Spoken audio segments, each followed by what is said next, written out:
Chapter 12. Seer went back to the medbay, pacing before the door to his private chambers, wondering if he'd done the wrong thing. Would she be able to change by herself without further injury? At last, he could wait no longer. He closed the distance quickly, the doors opening at his approach. Her blanket and clothes had been tossed to the floor. She wore his shirt, eyes closed, sleeping beneath his covers. She needs to return to the healing chambers. I cannot further delay her treatment, but she looks so comfortable. Perhaps I can give her a little more time. The sounds of shouting came to him from the hall outside his chamber. He frowned, exiting his room with cautious movements. The warrior in him, the one who had fought in one of the most brutal wars in the history of his people, stretched to life. But to his surprise, he also felt the primal side of him growl low within his chest. Is it possible that I will partially shift again? The answer came from deep within him. I will. To protect my female. His back snapped straight. The human was not his. She was tied to another, and he was a second-tier male, unworthy of a female of his own. So why did the primal side of him not seem to care? It should not exist in him at all. From his earliest memories, it had never asserted itself. Not even when faced with his own death. So why now? It's her. He pushed the thought aside, but it simply cannot be. His legs shook as he moved through the medbay. When he reached the doors, they parted to reveal the hall. A massive Bortrak dominated the space, shrieking and swaying back and forth. 4 guards surrounded it, and Leader blocked its way into the medbay. The alien creature drew itself up and screeched its threat, jaw opening to the point it looked as if it would unhinge, drool dripping from sharpened teeth. It drew up its beefy fist and pounded the hard shell of its tan body, a threat in his every movement. Where are our females? Our. Zephyruk failed to claim the special one, so I claim her instead. There was anger in Leader's eyes. Parsimon will handle all of that when we are back in Blazar Galaxy. No! Its voice thundered. We will not take the weak and unwanted ones. We will select our half of the females now. He couldn't have. No male would ever offer innocent females to these creatures. Could they? Leader voice grew soft and deadly. The deal was arranged by Parsimon, and will be carried out by Parsimon. My job is to get us all back home safely. Seer felt himself relax against his will. Leader's gift. Charisma. An ability to sway those around him. We grow impatient. The Bortrak said, instantly calmer. We will not be patient much longer. I understand, Leader said. and we won't ask you to. He gestured to his men. The Bortrak lumbered down the hall, the guard scrambling to keep up. So the Bortrak that had tried to take the human female from me thought she was his by right? What has my friend gotten us into? Leader, we need to talk. His friend gave a curt nod and followed him into his med chamber. The door slid shut before Seer allowed himself to turn to face the other male. Did we make a deal to give the Bortraks half our women? Leader took so long to respond that Seer already knew the truth before he answered. Yes, we had to. Pregnant mother, forgive us. We didn't have to do anything. Rage flowed through Seer in a way it hadn't since the War of Innocence. He may have been a medic, but those days turned every male on the battlefield into a killer. My friend, Leader began. Has logic failed you? You fought too. You know what those brutish monsters are capable of. I will not allow the females to be given to them. Leader squared his shoulders and invaded Seer's space.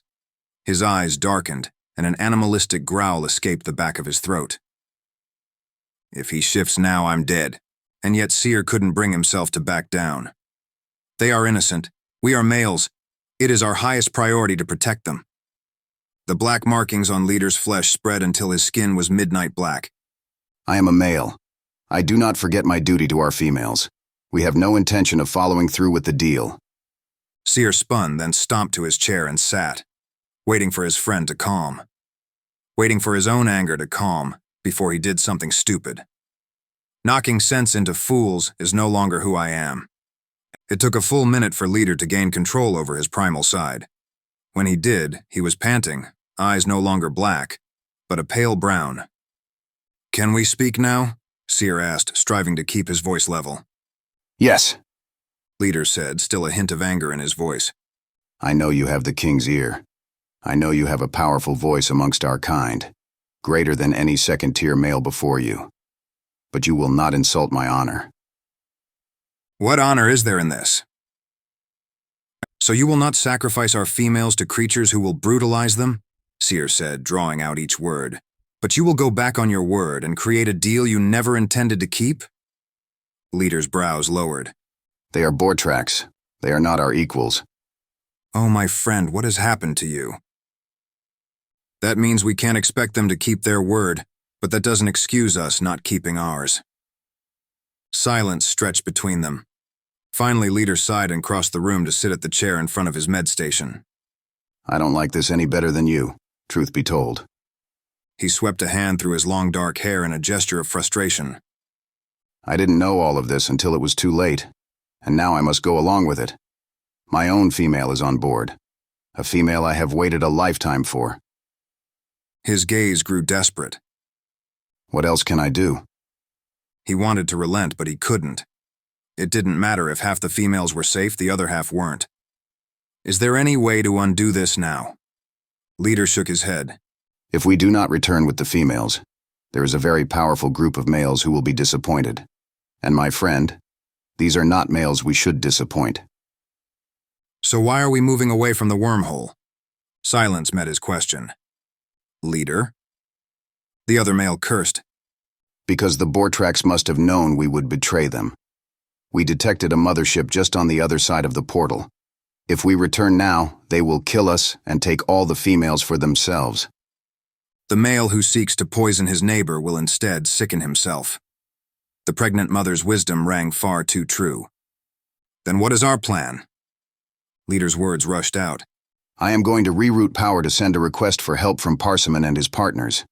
We will wait until they deal with the Bortrax mothership. If they deal with it. Seer rubbed at the bridge of his nose. Perhaps it is time to contact the council. No. The word rushed from Leader's lips. You know that might mean exile for all of us. Or worse, that they would take our females from us. You mean your female from you as well as the others? Far better to give them over to the council than to those beasts. Leader rose, his anger returning. I would die before I let them take our females. Give me time, my friend. Parsimon will take care of the mothership. Until then, we need only to make our females comfortable. I disagree, Seer said. But I know my opinion means little. His friend clasped his shoulder tightly. Focus on healing Parsimon's bride. Let me worry about all of this. She doesn't belong to him, a voice growled in his mind. He frantically pushed it aside. Leader. You are a medic. Focus on what you do best. This time, his words held less reassurance and more of a command. As you wish. Leader turned but paused before the door. My female. She is exceptional. A warrior who has been through much. I loved her the instant that I saw her. And does she return your affection? He took a long moment to answer.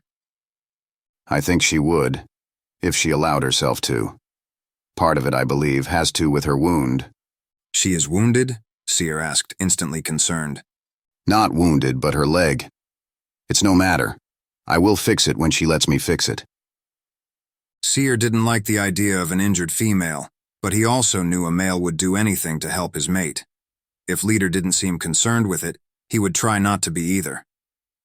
May your union be one of love and friendship. Leader's lips quirked into a smile. You are a good male. Do not worry about anything but your patient. I have this under control.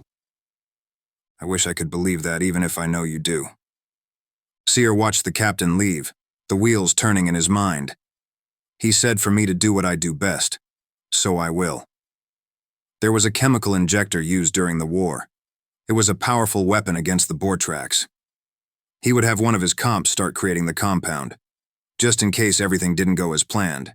And I will prepare my other backup plan for when power is rerouted to send out messages.